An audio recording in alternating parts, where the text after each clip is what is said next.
राम पहुंचे ऋषि भारद्वाज के आश्रम में।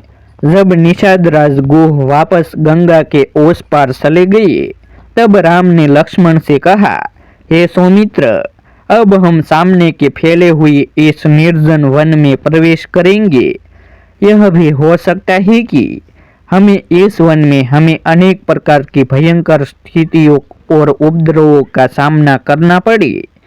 कोई भी भयंकर प्राणी किसी भी समय किसी भी और किसी से आकर हम पर आक्रमण कर सकता है।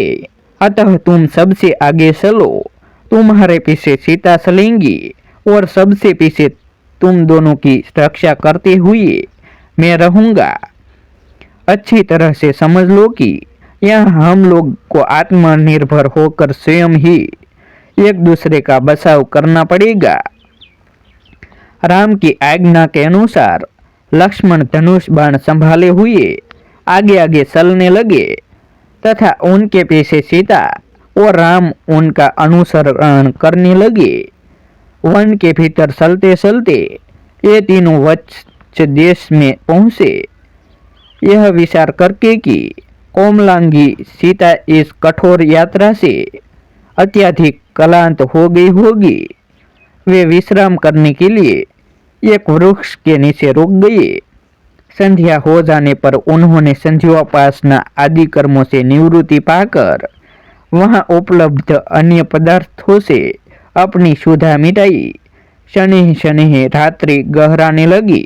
राम लक्ष्मण से बोले, भैया लक्ष्मण, इस निर्जन वन में आज हमारी यह प्रथम रात्रि है।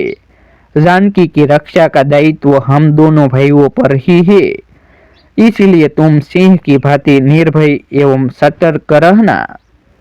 ध्यान से सुनो, कुछ दूरी पर अनेक प्रकार के हिंसक प्राणियों के स्वर सुनाई दे रहे हैं। किसी भी क्षण वे इधर आकर तनिक भी अवसर पाकर हम पर आक्रमण कर सकते हैं। इसलिए हे वीर शिरोमणि, किसी भी अवस्था किंचित भी असावधान मत होना। फिर विषय को परिवर्तित करते हुए वे बोले, आज पिताजी अयोध्या में बहुत दुखी हो रहे होंगे और माता कैकेयी उतनी ही आनंदित हो रही होंगी। अपने पुत्र को सिंहासन रूढ़ करने के लिए कि कैकेयी कुछ भी कर सकती है। रह रह कर मेरे मन में एक आशंका उठती है कि कहीं वे पिताजी के भी प्राण छल से न ले। धर्म से पतित और लोभ के वशीभूत हुआ मनुष्य भला क्या कुछ नहीं कर सकता। ईश्वर न करे कि ऐसा हो, अन्यथा वृद्धा माता कौशल्या भी पिताजी के और हमारे वियोग में अपने प्राण त्याग देंगी। इस अन्याय को देखकर मेरे हृदय में अवर्णनीय वेदना होती है। ये चाहता है कि इन निरीह वृद्ध प्राणियों के जीवन की रक्षा के लिए संपूर्ण अयोध्यापुरी को बाणों से विंध दूं, किंतु मेरा धर्म मुझे ऐसा करने से रोकता है। सत्य जानो कि मैं आज बड़ा दुखी हूँ। ऐसा कहते कहते राम का कंठ अवरुद्ध हो गए और वे चुप होकर अश्रुपूरित नेत्रों से पृथ्वी की ओर देखने लगे।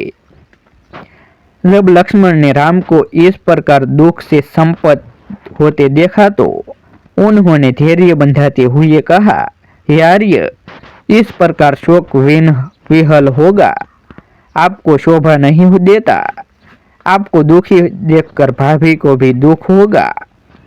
अतः आप धैर्य धारण करें।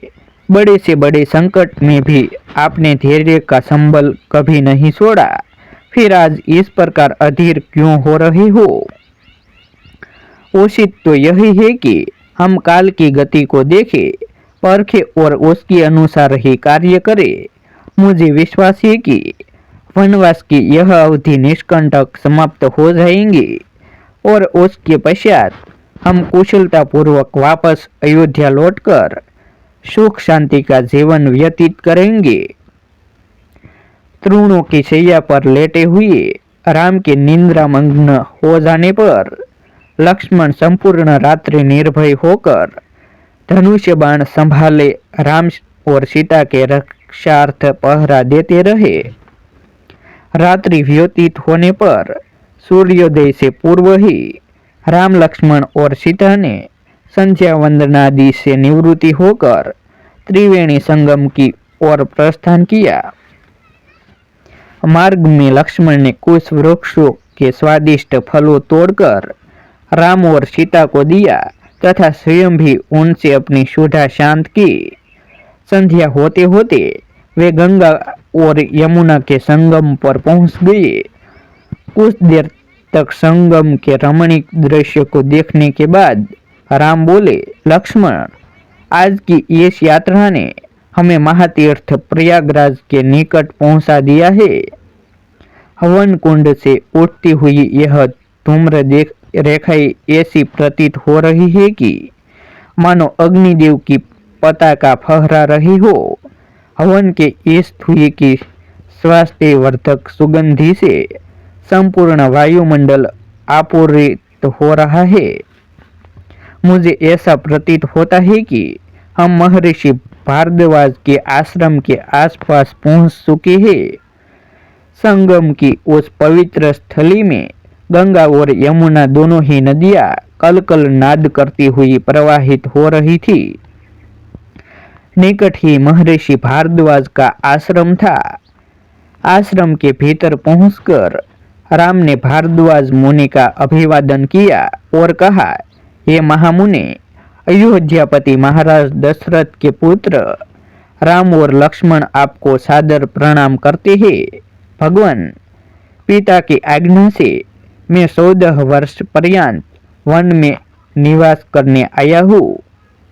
ये मेरे अनुज लक्ष्मण तथा मेरी पत्नी मिथिलापति जनक की पुत्री सीता है।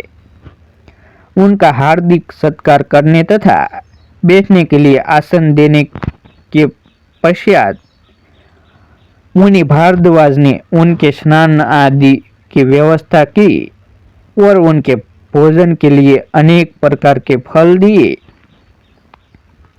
फिर ऋषि भारद्वाज बोले, मुझे ज्ञात हो चुका है कि महाराज दशरथ ने निरपराध तुम्हें वनवास दिया है और तुमने मर्यादा की रक्षा के लिए उसे सहर्ष स्वीकार किया है।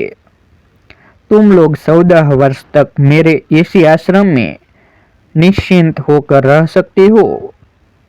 यह स्थान अत्यंत रमणीक भी है। राम ने कहा, निसंदेह आपका स्थान अत्यंत मनोरम एवं सुखद है, परंतु मैं यहाँ निवास नहीं करना चाहता, क्योंकि आपका आश्रम अपनी गरिमा के कारण दूर दूर तक विख्यात है।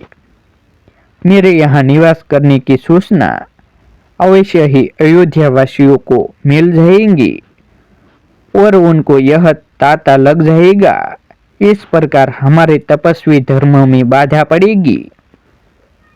आपको भी इससे असुविधा होगी।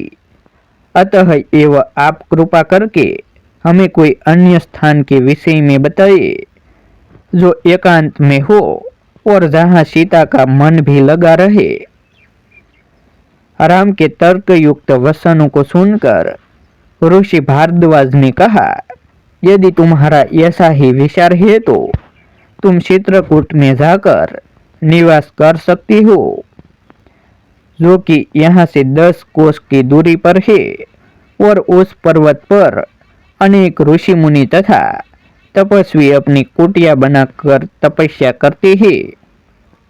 वह स्थान रमणीक तो है ही, और फिर वानर, लंगूर आदि ने उसकी शोभा को द्विगुणित कर दिया है। चित्रकूट की सबसे बड़ी विशेषता यह है कि अनेक ऋषि मुनियों की तपस्या स्थली रही है, जिन्होंने मोक्ष प्राप्त की है। महर्षि भारद्वाज ने उन्हें उस प्रदेश के विषय में और भी अनेकों ज्ञातव्य बातें बताई। रात्रि हो जाने पर तीनों ने वहीं विश्राम किया। रामायण का अगला भाग देखने के लिए हमारे YouTube चैनल सब्सक्राइब करें, वीडियो को लाइक करें और शेयर करें। फिर मिलते हैं अगले भाग के साथ।